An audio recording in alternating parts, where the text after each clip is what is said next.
नमस्कार। आप सबका हमारे चैनल ज्ञान द ट्रेजर पर स्वागत है।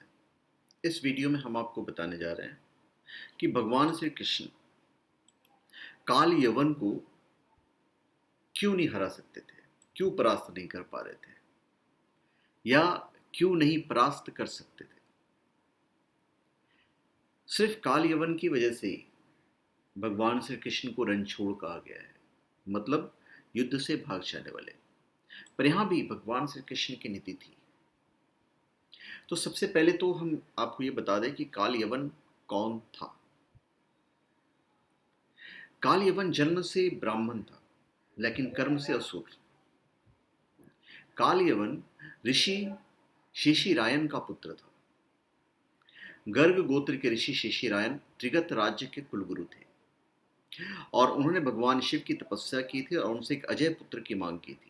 और शिव ने कहा था कि तुम्हारा पुत्र संसार में अजय होगा, कोई अस्त्र शस्त्र से हत्या नहीं होगी, सूर्यवंशी और चंद्रवंशी कोई योद्धा उसे परास्त नहीं कर पाएंगे। उसके बाद वरदान प्राप्ति के बाद ऋषि शिशिरायन एक झरने के पास से जा रहे थे और उन्होंने एक स्त्री को जल में नहाते हुए देखा जो अप्सरा रंभा थी। और उन दोनों से जो पुत्र हुआ वो था काल यवन। और जन्म देने के बाद कुछ दिन तक रहने के बाद रंभा वापस चली गई। अब कालजंग नामक एक क्रूर राजा मलिच्छ देश पर राज करता था और उसे कोई संतान न था। अब कोई उसे सजेस्ट करता है, तो उसका मंत्री सजेस्ट करता है कि आनंदगिरी बाबा के पास ले जाइए, आपको वहां पे पुत्र प्राप्ति के रास्ते मिल जाएंगे। और बाबा उसे कहते हैं कि वो ऋषि शिशिरायन से उनका पुत्र मांग ले। और इस तरह काल यवन जो है उसका काल यवन को प्राप्त कर लेता है और काल यवन उस देश मलीच का राजा बन जाता है। अभी राम के कुल के राजा शल्य ने जरासंध को यह सलाह दी थी कि कृष्ण को हराने के लिए काल यवन से दोस्ती करे। अब हम मुख्य मुद्दे पे आते हैं। देखिए, शास्त्रों से ज्ञात होता है कि भगवान श्री कृष्ण जी ने महाबली मगधराज जरासंध के साथ कई युद्ध किए, जिनमें 17 बार श्री कृष्ण विजयी रहे। जब श्री कृष्ण जी के 18वां बार जरासंध से युद्ध हुआ तो जरासंध में सैनिकों की अग्रिम वाली पंक्ति में ब्राह्मणों को खड़ा कर दिया, क्योंकि उसे पता था कि श्री कृष्ण जी ब्राह्मणों पर शस्त्र नहीं उठाएंगे। और श्री कृष्ण जी ने पाया कि अग्रिम पंक्ति में ब्राह्मण तो खड़े हैं, तो उन्होंने युद्ध नहीं किया और उसी युद्ध में काल यवन था। तो युद्ध से पलायन वहां पे करते हैं, तभी श्री कृष्ण जी का नाम जो है वो रणछोड़ पड़ जाता है। ये एक मत है रणछोड़ कहने का। अब दूसरा ये है कि काल यवन से जरासंध ने मदद ली, हेल्प ली, तो काल यवन की सेना ने मथुरा को घेर लिया। अब उसने मथुरा नरेश कृष्ण के नाम संदेश भेजा और काल यवन ने बोला कि युद्ध करो और एक दिन सोचने का समय दिया। तो श्री कृष्ण ने उत्तर में संदेश भेजा कि युद्ध केवल कृष्ण और काल यवन में हो, सेना को व्यर्थ क्यों लड़ाया जाए। और काल यवन इस बात के लिए तैयार हो जाता है। श्री कृष्ण जी ने काल यवन को युद्ध में बगैर किसी शस्त्र और सेना से लड़ने को कहा, स्वीकार भी किया उसने। तो श्री कृष्ण ने काल यवन को युद्ध के दौरान कहा कि वो अपनी सेना को छोड़कर ऐसे स्थान पर चले जहां दोनों की सहायता के लिए कोई नहीं आ सके। श्री कृष्ण ने काल यवन से कहा कि मैं तुम्हारे साथ ऐसे स्थान पर युद्ध करूंगा जहां दोनों को कोई देख नहीं पाए।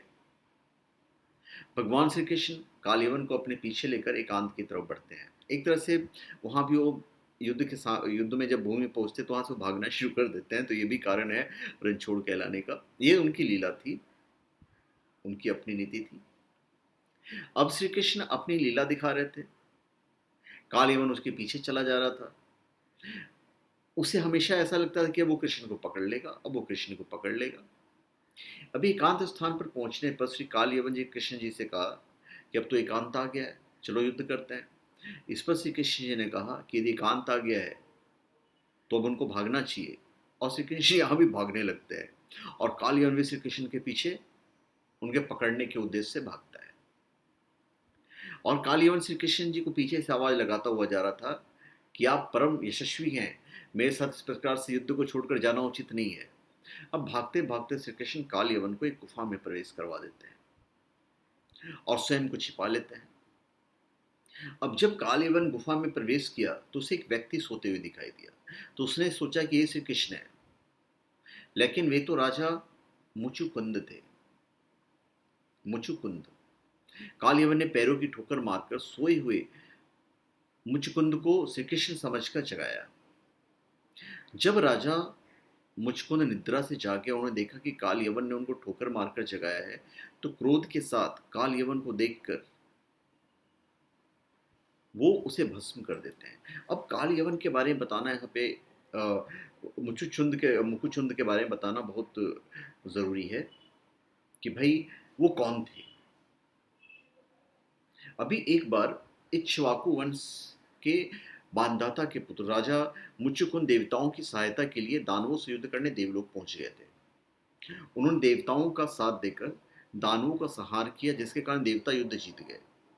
तब इंद्र ने उन्हें वर मांगने को कहा, तो मुचुकुंद ने वापस पृथ्वी लोक जाने की इच्छा व्यक्त की। तब इंद्र ने उन्हें बताया कि पृथ्वी और देवलोक में समय का बहुत अंतर है, जिस कारण अब वह समय नहीं रहा। अब तक तो तुम्हारे सभी बंधु बांधव मर चुके हैं, तो उनके वंश का कोई बचा ही नहीं है। तो ये जानकर मुचुकुंद बहुत दुखी हुए और वर मांगा कि उन्हें कलयुग के अंत तक सोना है।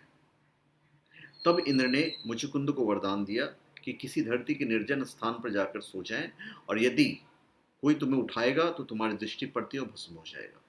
और इसी वरदान का प्रयोग श्री कृष्ण काल यवन को मृत्यु देने के लिए करना चाहते थे। तो जब काल यवन और कृष्ण में द्वंद युद्ध का जय हो गया, तो काल यवन कृष्ण की ओर दौड़े थे और एंड में वहां पे ले जाके खड़ा कर देते हैं। तो इसी के बाद श्री कृष्ण जी ने मुचुकुंद को अपना वास्तविक स्वरूप प्रकट किया। मुचुकुंद ने श्री कृष्ण जी से उनकी अनन्य भक्ति का वर मांगा, और यही कारण है कि इस घटना के उपरांत श्री कृष्ण को रणछोड़ कहा गया। तो काल यवन यद्यपि ब्राह्मण था, लेकिन उसके कर्म आसुरी थे, और पुराणों में काल यवन को मलेच्छु का प्रमुख बताया गया है।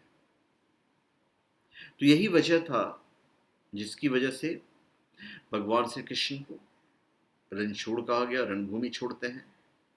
और यही वजह था जिसकी वजह से, क्योंकि उसे तो वरदान प्राप्त था, कोई मार ही नहीं सकता था, कोई परास्त नहीं कर सकता था, इसीलिए भगवान श्री कृष्ण उसे वहां पे लेके गए जहां पे उसकी मृत्यु निश्चित थी, मुचुकुंद के द्वारा। तो धन्यवाद, आप सबका हमारे चैनल पे स्वागत है। आप हमारे चैनल पे सब्सक्राइब करें और अपने कमेंट दीजिए। धन्यवाद।